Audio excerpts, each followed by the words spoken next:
Welcome to the Compendium Podcast hosted by Leadership Books. In just moments, our host Michele Smith will be joining us with a very special guest. Before we get started, I would like to introduce you to Michele. She's an award-winning marketing professional with years of experience in diverse markets.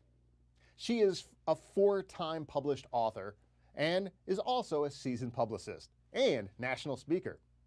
Michele has appeared on Rachel Ray, ABC, CBS, CNN, Fox National News, Success Magazine, and many national radio programs. And she specializes in helping authors and business owners achieve publishing success.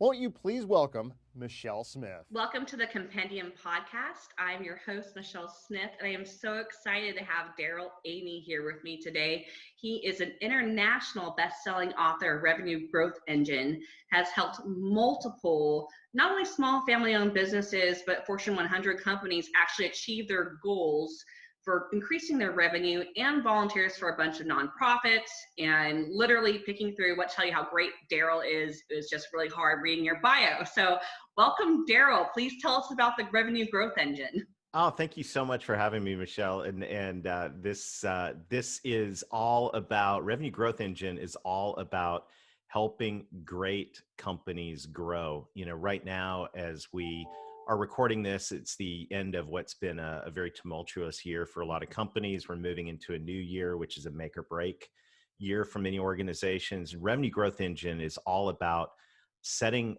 goals. We call them aggressive but realistic growth goals for exponential revenue growth, and then putting the systems in place to be able to drive that growth consistently from both a sales and marketing perspective. So we're all about helping great companies grow. And what I love about leadership books and what's going on here is this is a community of visionary, generous, forward-thinking business owners.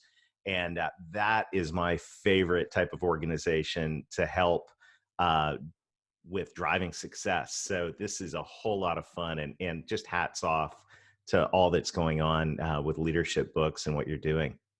Thank you. No, we're excited. So it's nice to kind of be at the forefront, especially with, everything going on in our world right now. Mm-hmm. Are there a couple of tips that you would give to business owners dealing with a pandemic? And a lot of companies obviously struggled this whole year. Do you have a couple of things you would like to share on that note? Because I think that'd be very helpful for our listeners.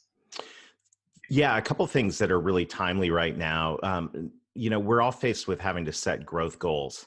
How do you set goals to grow your company right now in an environment that is, probably the word of the year? The word of the year is either going to be pivot or uncertain. So how do you set goals in that environment? And, historically, a lot of companies have set goals just by kind of putting a ruler on saying, okay, well, we did this the last year, the year before that. We know what our growth trend is. But the problem is, for a lot of organizations, the ruler's pointed in the wrong direction now. As the investment world says, the trend is your friend. Well, unfortunately, right now, the trend is not your friend. So how do you set goals in that environment? In Revenue Growth Engine, we help companies develop what we call aggressive but realistic goals by going one level deeper below this overall revenue goal and saying, well, what drives revenue? And if you think about it, there's only 2 ways to grow a business. Number 1, we add more net new customers, just go get more clients. Or number 2, we increase our revenue per client. So when it comes to goal setting, the practical application of that is this, Michele. It's saying, okay, now let's just draw a line in the sand on these 2 things. Number 1, how many customers do we have right now? After all the dust is settling at the end of the year, how many customers do we have? And then set a goal based on that in terms of, okay, if we have the right systems and processes in place from a sales and marketing standpoint, how many customers could we add next year, the year after that? So if we have 1,000 now, what's the goal in number of customers? The second thing to take a look at is what's your revenue per customer?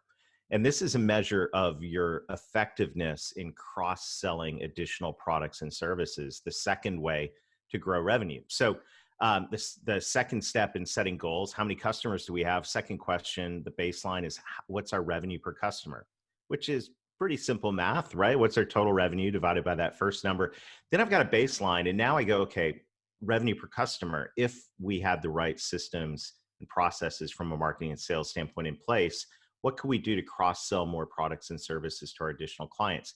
Now, when you add those two up, what you'll begin to realize is that when you're growing both net new and cross-sell simultaneously, now you begin to set yourself up for something really exciting. And we call it exponential revenue growth.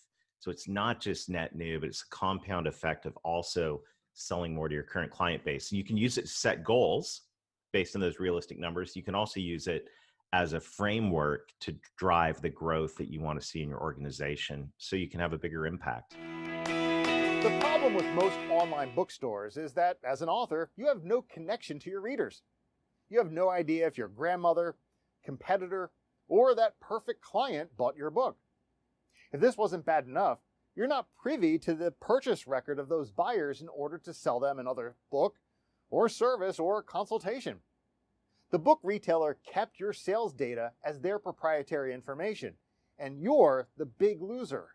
Now, to add insult to injury, because you have no connection to your book buyer, there's virtually zero chance that you'll connect to make them a client, hire you as a speaker, or attend your online course, a mastermind group, or privately consult with you. It's a model that has failed you time and time again. However, with Leadership Books, you'll always have access to your customers. We at Leadership Books would be honored to list your book alongside some of the most prestigious authors of our time. Would you like to join us?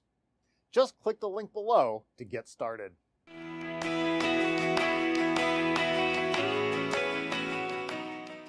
I absolutely love that. And I love, from my sales and marketing background, I love the fact of multiple revenue avenues. Some people get really pigeonholed and thinking, hey, I just have my book, when it's just, okay, you have your company, your book, your speaking, and everything else. So I definitely, I love what you're saying. Do you have a particular case study or the company that you help that you can kind of share details? You don't have to mention the company or anything. Sure. If you have something you can share, it'd be great.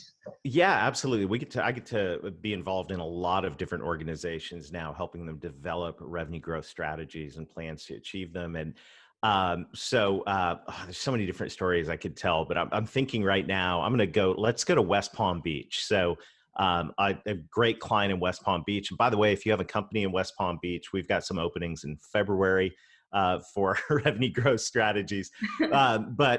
Seriously though, this company, West Palm Beach, great company, technology company, second generation, visionary, generous. I mean, just an amazing company. Brought us in. They said, we want to grow. So we sit down in the conference room. Owner of the company, general manager, VP of sales, VP of marketing, a couple other people in there. And I say, all right, as we get started, like you would any workshop, what are your goals? And the owner goes, we need more net new business. I said, okay. So I write it down on the whiteboard, net new business. And I said, what's your goal? And he said, 10% year over year growth. All right, 10%. And then I asked, well, what did you do last year? Now I'm expecting that we went backwards 15% or we, did 2% or whatever. And the VP of sales looks at me and goes, well, we did 9.8% last year. And I started smiling and I was like, well, if you round that up, you hit your goal. So why are we here? We all had a good laugh. And then I said, okay, well, let's talk about the other part of revenue growth, which is cross-selling more to your current clients. And I said, how's that going? Now, this company had invested hundreds of thousands of dollars in personnel, partnerships, training for a new offering that they had. And I said, how's that going? And it was a great fit for their current client base. And the owner you could see, everyone looked down at the conference table. The owner leaned back in his chair with his eyes rolled back and said, this has been a disaster. Okay, now here's what we did. We helped them put together a cross-sell strategy from a marketing standpoint.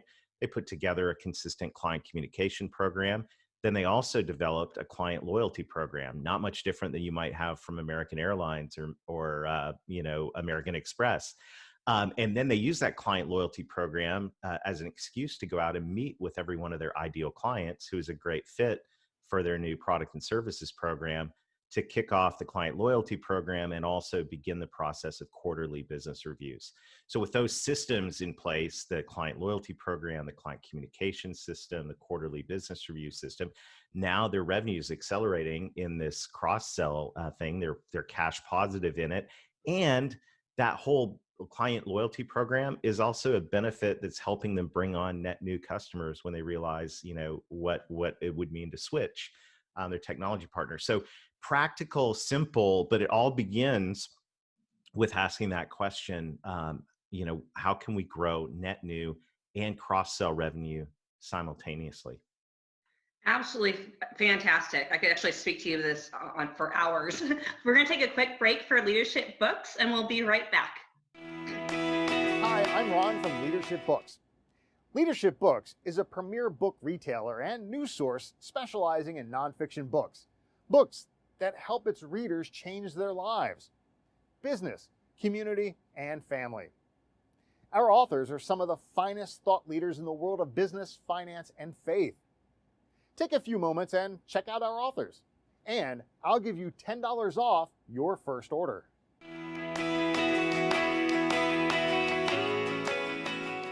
Okay, question for you right now is, what are the key takeaways from the revenue growth engine? Set goals, number one. Number two, if you want to accelerate your revenue growth, focus on ideal clients. And the way I define ideal clients, Michele, is the type of clients that meet two criteria. First, they can buy everything that you sell. So they're a good candidate for all of your products and services. Second, they're a good fit for your organization. So we hear things like, well, they appreciate us. We enjoy working with them. They trust us. They align with our corporate values. They pay their bills on time. So get that ideal client profile and then begin to identify first in your client base, who are the ideal clients, and let's make sure they get the white glove treatment. And we're taking care and cross-selling them into all the ways that we can benefit them. Then number two, who are the ideal prospects in your marketplace? For most businesses, and I specialize in the business to business marketplace, most small and medium-sized businesses that work in a geographic area, you don't need leads. You already know who your leads are. They're the ideal prospects in your marketplace. So we always tell, sales and marketing are always, back at each other going, you're not sending me enough leads. These leads are garbage. You never follow up on the leads. Just stop it. Just stop it, right? Instead say, let's identify who our ideal prospects are, and then let's work together to engage those ideal prospects, bring them on board, and then once they're on board, to keep engaging them to drive additional revenue. And so, for a lot of companies that know who their prospects are, this isn't an issue of leads. This is an issue of having the systems in place, and that's the third thing. So have goals, identify your ideal prospects, and then third, put the systems in place. You go around any business and you look in the finance department, you find processes. Go in HR, processes. Go in shipping and receiving, processes. Go in a marketing or sales department, and what you usually find is the Wild West, right? There's some tumbleweeds blowing through. There's a couple gunslingers leaning up against the saloon. They're the sales reps, right? And the sales managers coming in and going, hey guys, go out and make some more calls, right? Go sell something. No process. Marketing's not much better a lot of times, right? It's like, go run some campaigns, send some emails, host an event. But what really we need is this process mentality that runs every other part of our business in sales and marketing. And that's the core concept behind the revenue growth engine, is to say, well, what processes do you need in place? And the high level analogy came from actually mowing my lawn. So I enjoy mowing my lawn. I pop in my earbuds, I put on a podcast, great podcast like this, drive around, mow my lawn. I'm realizing as I'm going 2 miles an hour across my lawn, I'm looking in my driveway and I see my car. And I've looked between both my lawnmower and my car. They're both vehicles. They will both get you where you need to go. It just so happens that my car will get you there a lot faster, and the ride's going to be a lot more enjoyable too. So again, think about businesses. My lawnmower has 2 cylinders. My car has 8. How many cylinders are in your revenue growth engine in your business? And the reality is a lot of businesses they don't have all the cylinders in place, and the ones that they do aren't always firing in the same direction. So in revenue growth engine, you will get a clear idea of what cylinders need to be in place from a marketing standpoint, from a sales standpoint, to drive net new revenue and to cross-sell more to your current clients. And that's the takeaway that you will get from the book. I think it's absolutely fantastic. I want to go back for a second and ask you a question about cross-promotional marketing items. That's Hmm. one thing that when I started my business, like that's something I failed as a business owner. I didn't realize the whole gamut. When you look at a company that you're advising, what are some of the cross-promotional marketing items that you recommend to help generate more revenue? Yeah, it's a great question. It begins with philosophy. A lot of times we think salespeople, and I've spent my half my career, 27 years in sales and sales development, and the last 18 years also owning marketing agency and helping companies grow. So I've been in both sales and marketing. And the sales hat on, we say we have a word in sales. I closed the deal. No, you didn't close the deal. You opened a relationship. So it begins with that mindset of saying, no, we don't close business. We open relationships. So then inside that relationship, well, what happens for a relationship to be a good relationship? Well, there's communication, right? Mhm. There's meetings. There is an interchange of ideas. There's a mutual understanding of. So what does that mean in practicality? Well, on a sales side, salespeople don't just close a deal, walk away, and then come back 3 years later when it's time to renew a contract or whatever your model is. Instead, salespeople develop a regular cadence of value-added meetings with their ideal clients to talk about their business problems and explore additional ways they can help them achieve the outcomes they want. From a marketing perspective as well, marketing is not just about generating, opportunities for net new. Marketing is saying now we have a relationship with these clients. What do we need to do from a communication standpoint? And there's all kinds of things you can do to to edify, to add value, to continue to make sure that every client is getting what Jay Abraham would say is the best and highest value out of the relationship. So there are, so many different things you can do. The challenge is marketing and sales, in the most part, is focused on net new. How do we get more new clients? But in most companies, the low hanging fruit is right there inside your current client base. And it's interesting. I put a survey out. This is a statistically verified survey, not really, but I put it out on LinkedIn to see if it would validate my personal experience. Are you better at net new or cross sell? Mhm. 2 to 1. People said, yeah, we're better at net new. We're not good at taking care of your clients. Well, guess what? Start taking care of your current clients and developing those relationships. And we all know the data, it costs 10 times as much to get a new client as to sell more to a current client. Yet, a lot of organizations are neglecting that opportunity. And when you get that right, it works well. So so many things you could do. We could probably have 5 other podcast episodes talking about each one of them in detail. But we do unpack those in the Revenue Growth Engine book. I absolutely love it. I think any business owner should absolutely read Revenue Growth Engine, just hands down, because everything you're saying is just spot on and correct. So where can we buy this book? What's going on new with you? What is your website? Please let us know. Yeah, absolutely. Of course, you can head over to Leadership Books and buy your copy of Revenue Growth Engine, as well as where all fine books are sold. But one of the things I wanted to do, in addition to providing a book, is also provide some tools. So in the book, it refers to all kinds of tools, but I'm going to tell you right now how you can get access to those. Just text the word revenue to 21,000. That's word revenue to 21,000, and that will link you through to our toolkit on the website where there's free tools. And and by the way, you can get the book on Audible if you're like me, if you've got a lawnmower and want to drive around and listen to the book, or want to listen to it while you go for a walk. But the book is the tools are there to help, and I'd love to connect with any of you. I love connecting with forward thinking, visionary, generous business people. And I get to interact with a lot of them. I'm really looking forward to the Grow to Give conference coming up in January. Nice. Details will be coming out about that soon, and so that's another way. Just connect with me on LinkedIn.